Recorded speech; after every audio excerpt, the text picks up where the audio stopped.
Thank you. Triple plus awesome. You guys rock the free world, all of you. Thank you so very much. Somebody, I think it was David, talking about having a subversive poet, and you should watch him. And I just now have to say at the open mic that I ended up taking over in Chicago, there was a convicted, I think there was a murder in the attempt from a robbery from Norman Porter, somebody from the East Coast, who then ran to Chicago and took on the name J.J. Jameson and read poetry all the time, which I didn't think was good at all, but there's your subversive, and I think somebody thought that he was good enough and they put his photo up on the internet and said, Poet of the Month is this guy, and the FBI found it and they caught him. Which, there's your little story. So some of us can be subversive, I guess. I don't know. There's a little history lesson or something for you. Anywho, poetry. Sorry, I'm back to that. Now I'm done. I'm going to share with you three poems from the 2 new issues of the literary magazines I run here at Scars Publications. The first poem I'm going to read with you is from the cc&d November 2021 book that is titled Down and Inside. It looks like a cover of Down in the Dirt because this seems like the kind of thing it would have, but this is a lava tunnel and it just looked cool. And there's a piece of writing in this book called that. So I thought, because somebody actually said that they liked this poem when they got the issue, so I'm going to share this one with you. It was actually written on the 7th of November, not this one, not today, but in the past year for the 1867 birthday today of Marie Curie.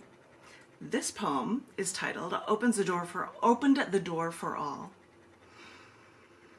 Born in Warsaw, the youngest of 5, she did well in school, but it didn't matter when women were not allowed higher education. Undeterred, she even made deals with professors to work there for free so that she could also illegally go to school before schooling in Paris. Well, there she found her love in Pierre. They married, gave each other bicycles as wedding presents, while she wore even a black dress to her wedding, so that she wouldn't have dirt show up when she went back to work. And work she did, separately from Pierre, until she discovered radioactivity, and Pierre put his pride aside and worked to help his wife. After his accidental death, it was a heartbreaking loss for her, but she took over his teaching post, making her Sorbonne's first female professor. She discovered radioactivity, but also a new element named for her home country. And in World War I, she developed portable X-ray devices that they nicknamed Little Curies. The Great War didn't get her, but her love of her studies did, as working with radiation so long and keeping vials of radium in her lab pockets daily would be too much, even for her genius.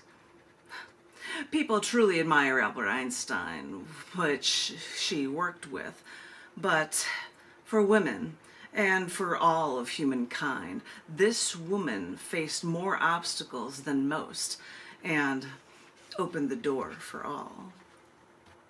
Your little Marie Curie story right there, Marie Curie, and that's today. Today is her birthday, and it was written on her birthday for that yippee skippy. Now I'm going to share with you 2 poems from the other literary magazine I run, Down in the Dirt. It is November 2021. There's a piece of writing in it that is called A Door is a Door is a Door. And I've been everywhere and been photographing doors like mad, and I never thought that, oh, well, I could have a front and back cover filled with different kind of doors. I've got the door at the thing at Gettysburg and things in Paris, and but I'm like, I've got all these weird doors, and hey, there's actually a use for it. If you'd like to see a better version of this, you can go to scars.tv/dirt, or just go to scars.tv and 1 click away, but there's just lots of doors on this thing. So I'm going to share with you 2 poems from the end of this. Pardon me? Crazy. Adorable. A door is adorable. Anyway. Adorable. Anywho. I'm going to share with you two poems that I believe relate to dates in November as well, though they're not today. That was Marie Curie in the other one. But this one is written on the 13th of November, and it's on Sadie Hawkins Day. Sadie Hawkins Day. This piece is called Judged on Looks. I've vaguely heard of this holiday before, maybe in high school, where the premise is that women asked men to dances. Because, you know, this was a ludicrous idea. The men were the ones that were supposed to be asking the women out. And back in high school, I even went so far as to ask a male friend of mine to go to prom. We were just friends, but I wasn't going to have a boyfriend date, and I thought that this friend would probably the most fun to hang out with in this real ritualistic high school holiday. But I just read that the origins of this holiday were from Al Cap's comic strip, Lil Abner. Lil Abner, where Sadie Hawkins was actually homely and no one wanted to be near her. So her father had all these single men run out of town, and the only one she caught would be forced to marry her. Recording in progress. They'd be forced to marry her. And now this popular section of a comic strip incited future Sadie Hawkins dances, where women were the ones who would be asking men to a dance. And yes, looking back, it may seem ludicrous, and we women may say we have more power now.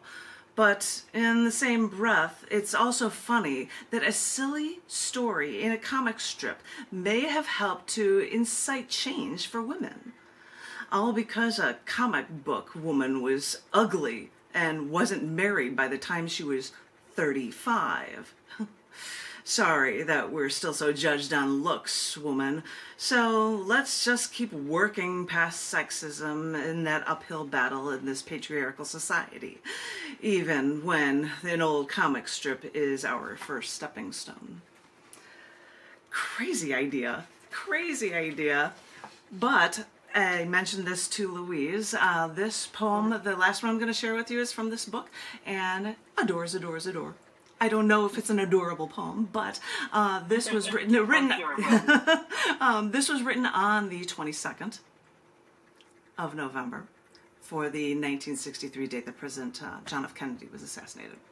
So this was written on this day, and it's called People Forget Politics.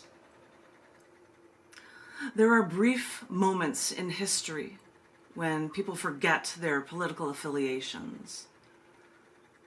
There are brief moments where something sudden happens and it makes people stop. Barack Hussein Obama, a very leftist Democrat, touted his Illinois ties to Abraham Lincoln, a Republican president, and hoped no one would notice the difference. But what we remember is that Lincoln was fatally shot, and we remember the injustice of such a hasty, rash act. Republican President Ronald Reagan said to operating room surgeons after he was shot, "Please tell me you're Republican." But as I said, at times like these, we forget our political affiliations. We only want to help or lend a hand, unless the news is so shocking to believe, and we all can't shake that state of shock. We see the news, we hear the news, we read the news, and we think, this can't be. This isn't supposed to happen. But here we are. And for a brief moment, humankind forgets our political affiliations, and we try to figure out how to put the pieces back together before we can unite and move on.